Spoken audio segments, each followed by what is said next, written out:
여순 사건 특별법안은 발의와 폐기를 반복하는 20년의 오랜 기다림 끝에 국회 본회의를 통과했는데요.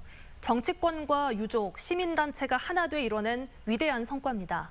철저한 진상조사가 이루어질 수 있도록 다시 한번 지역사회의 관심이 필요합니다. 이어서 문영철 기자입니다.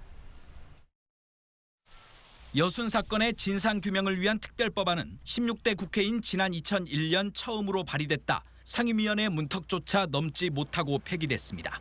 이후 이루어진 진실화해위원회 조사에서는 부족한 인력과 예산 등의 한계로 정확한 희생자 수조차 파악되지 않았습니다. 이에 따라 18대와 19대, 20대 국회에서 연이어 특별법 제정을 추진했지만 정부 반대와 군인들의 반란이란 인식 등에 부딪혀 제대로 된 논의조차 이루어지지 않은 채 번번이 폐기되는 수모를 겪어야 했습니다. 다만 70주년을 맞으면서 분위기는 조금씩 달라졌습니다.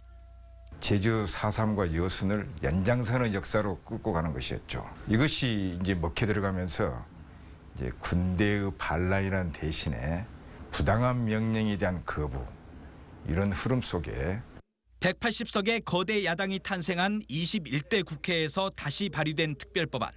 정치권과 유족, 시민사회는 여야를 가리지 않고 전방위적으로 설득 작업을 이어왔고 여기에 전국의 시민단체도 힘을 보태면서 현대사의 비극인 여순 사건은 73년 만에 비로소 화해와 치유의 길로 들어서게 됐습니다.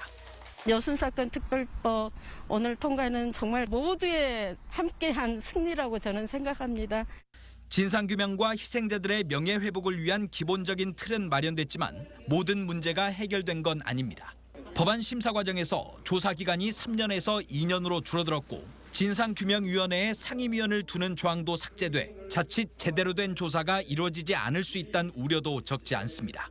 시행령을 통해 특별법의 취지를 담보할 수 있는 제도적 장치를 마련해야 하고 이를 위해서는 특별법 제정 못지않은 관심과 노력이 필요합니다. 어떤 내용을 담을 것인지에 대한 협의가 좀 필요하고 또 이 협의가 나온 내용을 중앙부처에 요구해서 시행령을 제대로 만드는 것이 특별법 성패에 매우 중요한 문제라고 봅니다. 73년 만에 일궈낸 역사적 성과, 이를 어떻게 활용할지가 지역사회의 새로운 과제로 던져졌습니다. MBC 뉴스 문형철입니다.